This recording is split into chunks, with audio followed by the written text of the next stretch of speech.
नाशिकच्या काळाराम मंदिराचे महंत सुधीरदास अयोध्येत पोहोचले आहेत।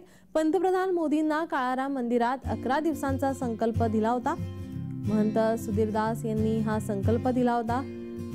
तोच संकल्प मोदी सोमवारी प्राण प्रतिष्ठा सोहळ्यात सोडणार आहेत। प्राण प्रतिष्ठा सोहळ्यामध्ये महंत सुधीरदास सहभागी होणार आहेत।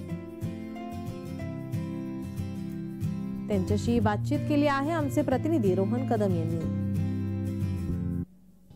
प्राणप्रतिष्ठा सोहळ्यासाठी अयोध्येमध्ये अनेक VVIP येत आहेत आणि नाशिकच्या काळाराम मंदिराचे महंत सुधीरदासजी देखील या संपूर्ण सोहळ्यामध्ये सहभागी होणार आहेत। विशेष निमंत्रित म्हणून ते सहभागी झालेले आहेत। गुरुजी, भव्य दिव्य मंदिर बनलेलं आहे, तुम्ही देखील आलेला आहात, काय भावना एवढं मोठं भव्य मंदिर पाहिल्यानंतर?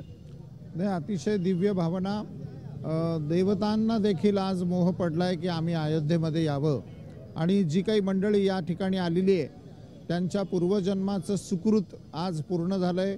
त्यांच्या मनुष्य देहाचं सार्थकत्व प्रभू रामचंद्रांनी करून घेतलंय आणि या भूलोकी या अयोध्येमध्ये राम जन्मभूमी मंदिराची प्राणप्रतिष्ठा या डोळ्यांनी याची देही पाहणं म्हणजे हा परमभाग्याचा क्षण आहे।